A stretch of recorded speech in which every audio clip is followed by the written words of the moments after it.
Hi, welcome to the show today. The topic is avoiding distractions along your spiritual path. First, a quick hello to my listeners in LaNoue and the Solomon Islands. So glad to have you here week after week. I appreciate it. So let's talk about this here. In today's digital age of distraction, it is difficult to focus our attention on our spiritual path, and it seems like it's getting more difficult by the week. How many times have you meant to meditate or read an enlightening book or talk to your angels, but instead you responded to texts, emails, and social media or zoned out in front of the TV? No judgment here. I recognize the challenge of spiritual attention when we see notifications pop up on our cell phones. We live in a highly distracting world. Haven't most of us adopted the habit of keeping our phones with us day and night? Frankly, I long for the days when I was not quite so easily reachable. Digital distractions creep into everyday moments of life. They are present in most of our waking hours. Too often, we rush through the day with an unsettled soul and an underlying anxiety at the condition of the world.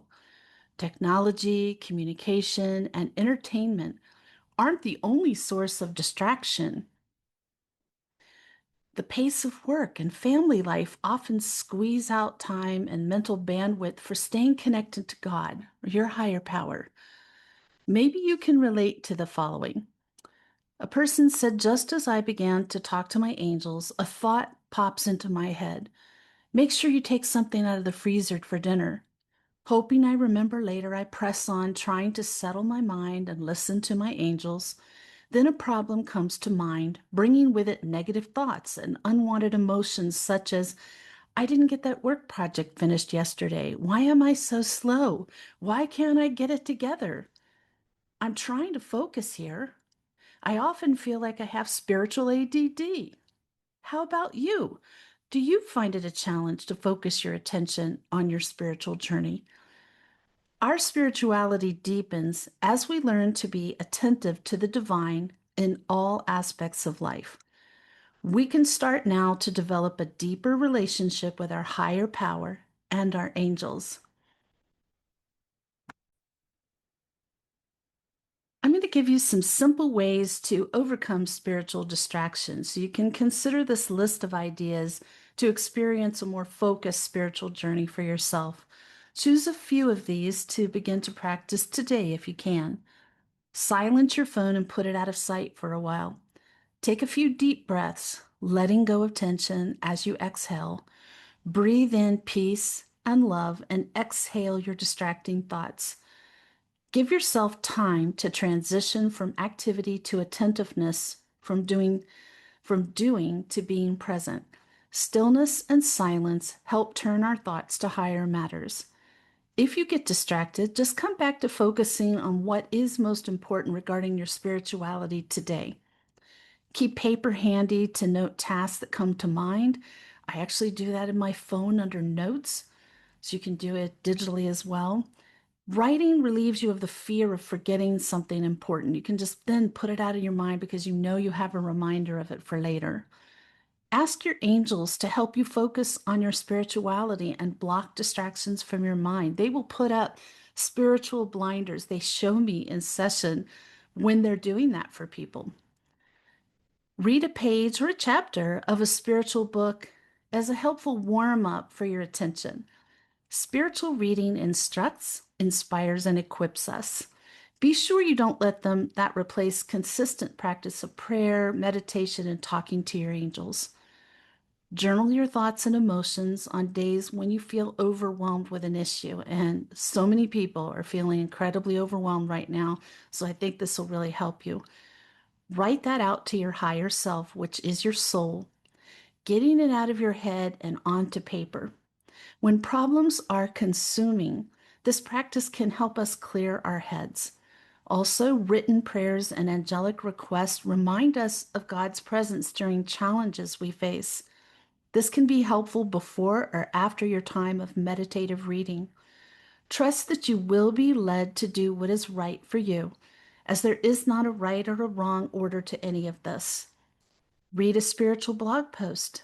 Pause to listen to the thoughts and impressions that it recalls as you read. You may find it helpful to read it a couple of times, pausing after each phrase. Write what your primary spiritual goal is right now. You will be tapping into both sides of the brain by thinking about your goal and writing it down. Emphasize words that resonate with larger print, color, picture, or different style.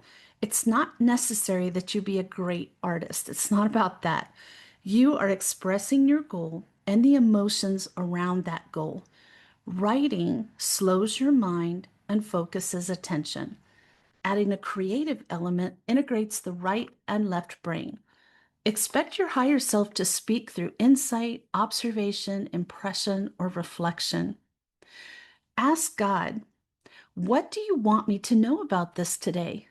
Stay on the topic rather than wander into your usual list of needs and concerns. Write thoughts, feelings, questions, or observations that come to mind.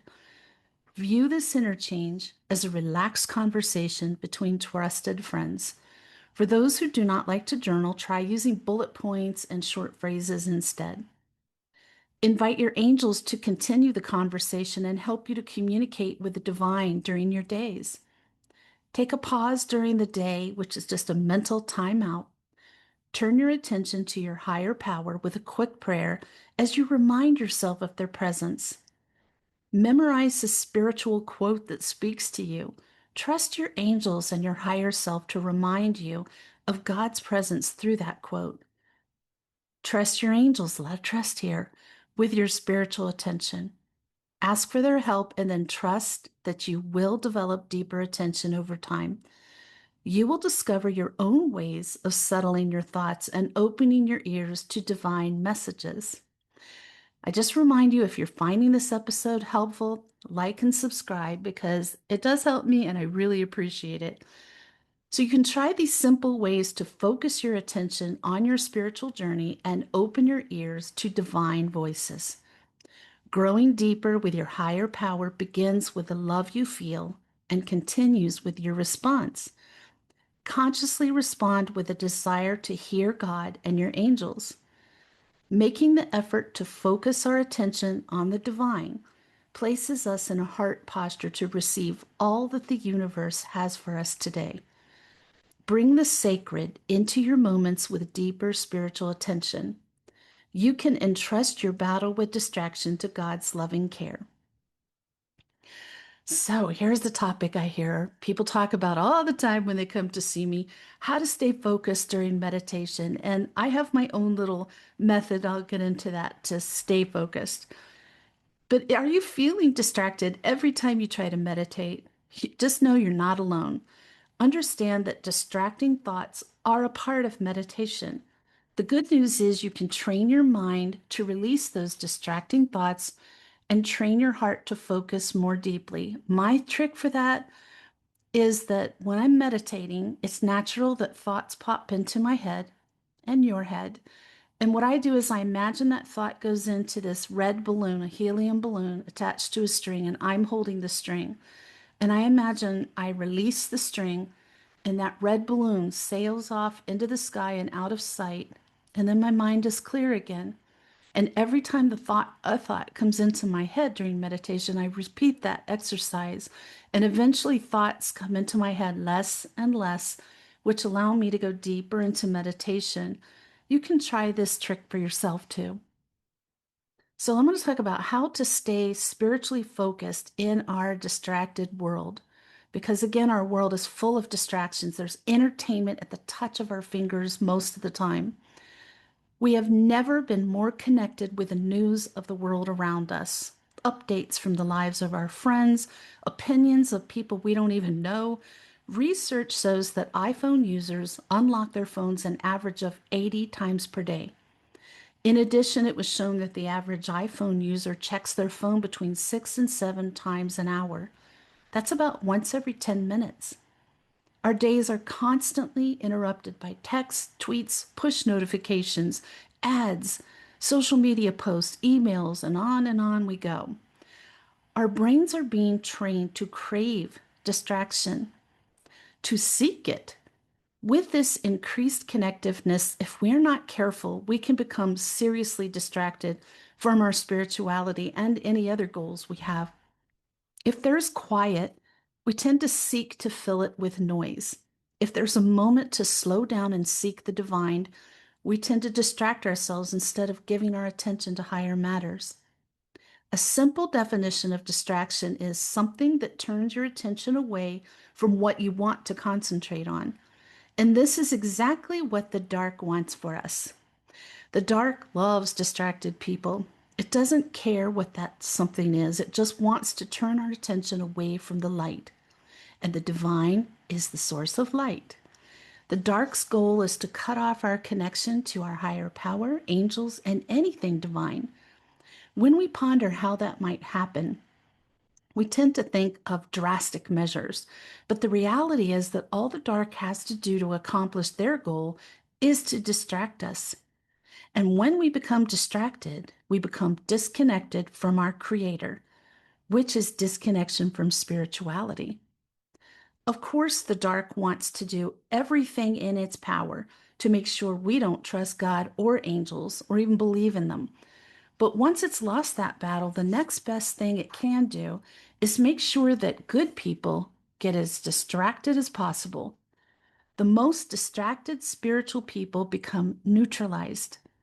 Here are 3 ways we can stay spiritually focused in our distracted world. 1, pay attention to what you pay attention to. As spiritual beings, we must be careful what we're giving our attention to. What we give our attention to is what we are being led by. Another way to put it is what fills our minds ultimately fills our hearts. In a world full of distraction, it's easy to conform. If we listen to any and every voice without discretion, we will be influenced by the popular views of our age and not by our Creator. We need to pay attention to the voices we are letting speak into our lives. And here's why. We become what we behold. Ah, I'm seeing angels right now as I tell you this. What absorbs our interests, what we give our attention to most, shapes our thinking and fills our hearts.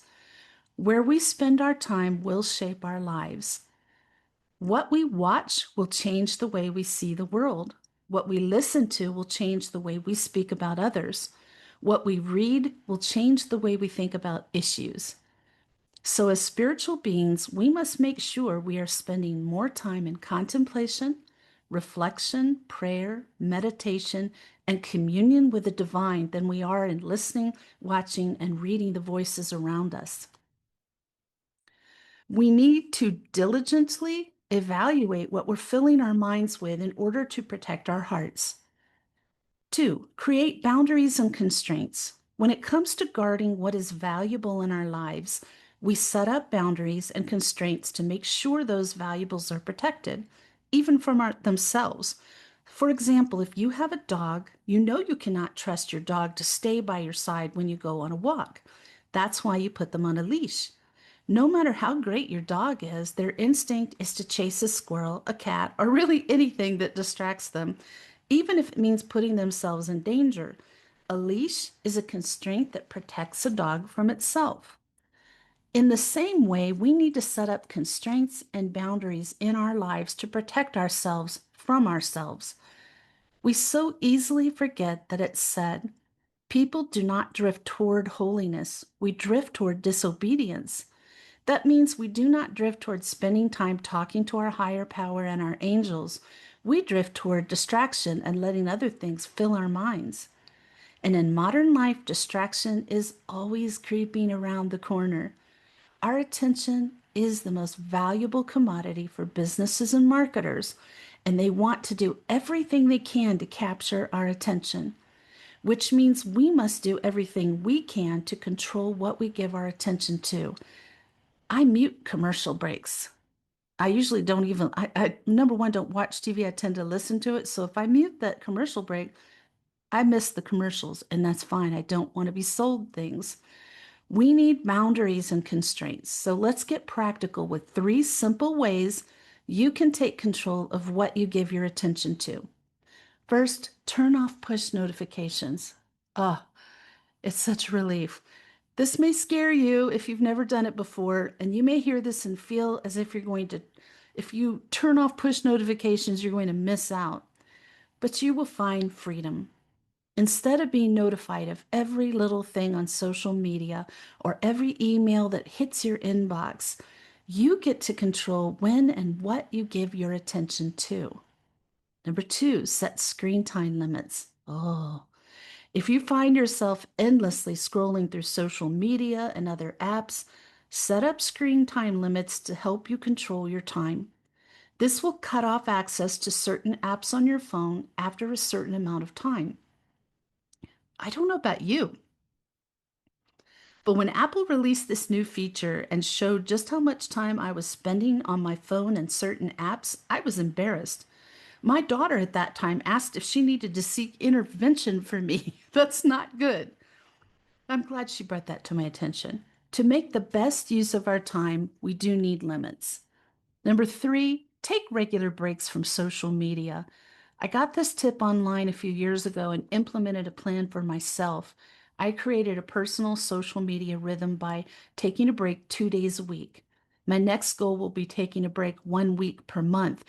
Very hard to do when you're in business. So if you're working full time, you probably can't go that far. And if you're retired, you can eventually go to no social media 1 month a year. That's a vacation for your brain. If we don't schedule our days and our time, others will schedule it for us, including our phones and social media. You don't realize how much your feed is actually controlling the feed in your mind. So let's take back control of the feed in our minds and take scheduled breaks from social media. Set your minds on the things above. We can't avoid conforming to the world of distraction by simply protecting our attention. We must begin to focus on the right things. Through this process, you can be transformed by the renewing of your mind. There is so much chaos in our world right now, and we do need to take action and strive to better our world. But if we focus on all of that chaos too much, we lose our way spiritually. We can't just stop giving our attention to the world. We must start giving more of our attention to the divine. The way we battle distraction is to become enamored by the things that matter.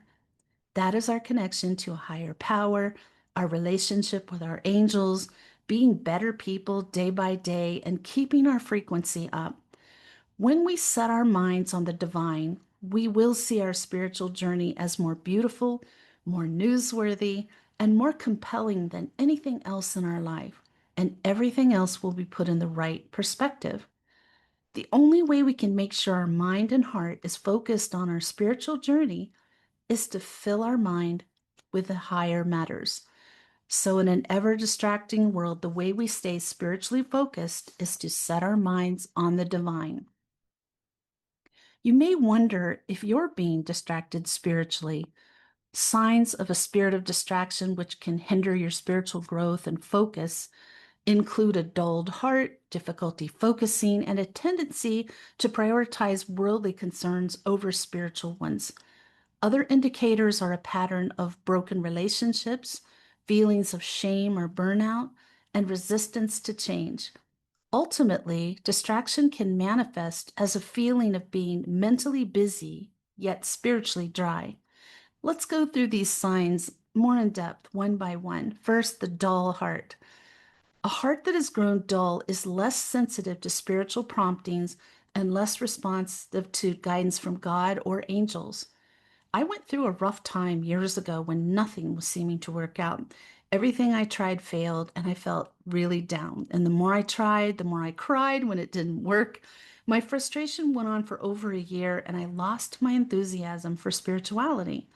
I was so focused on everyday problems like how to earn enough money. My heart felt heavy and burdened, and just with the cares of the world. Both my work and my love life were struggling, and it seemed like my work wasn't making the same impact as before. It was when I was working in mental health, and love was just so difficult. I started wondering if I'd lost my counseling touch. I felt discouraged and disconnected from my spiritual journey. The teachings and practices that used to inspire me had become exhausting. The things that used to bring me joy no longer did. I lost interest in my spiritual practices. Meditation felt like a chore, and going to my spiritual groups was just too much. I was praying many times a day, but things just kept getting worse. I began to feel like God had forgotten me, and this made me feel even more disconnected from anything spiritual. I've always known that I can't do much without my connection to my higher power. So when I felt disconnected from God, I was despondent and my heart grew even duller. And when it came to matters of the heart, I grew weary, said forget it, and decided to just focus on work. I felt so numb. Connecting with my inner self, others, and the world on a deep emotional level became very challenging as I was feeling nothing. It was disheartening and it left me feeling depressed and unfulfilled.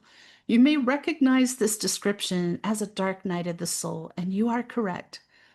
My emotional and spiritual sensitivity had diminished, but the truth of the matter was that I was spiritually distracted and I had missed the signs.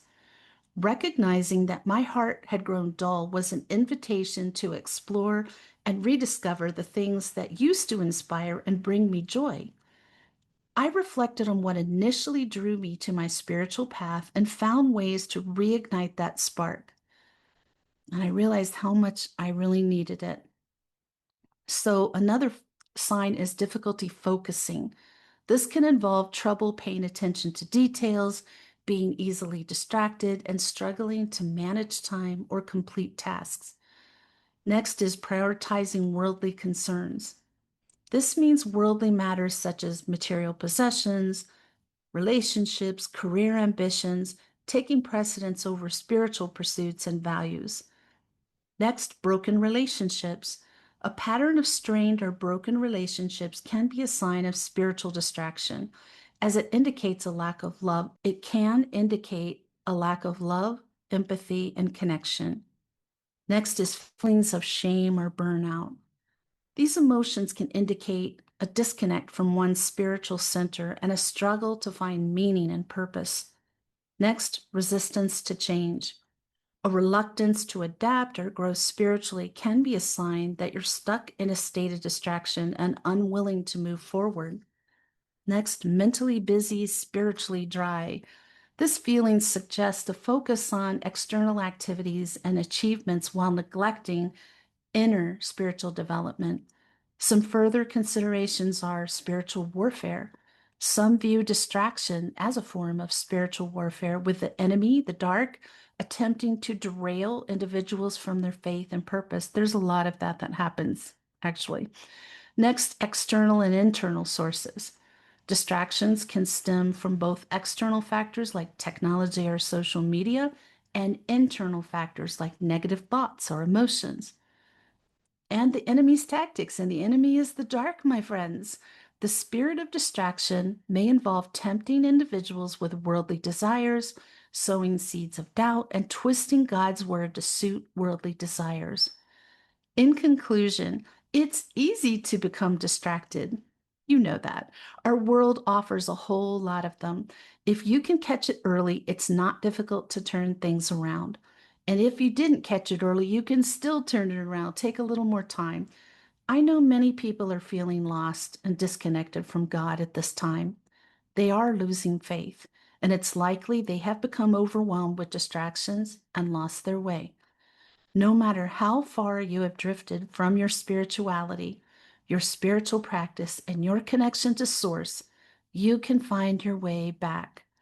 Put the methods I discussed today into practice, and you will begin to feel a strong connection to God and be firmly on your spiritual path again.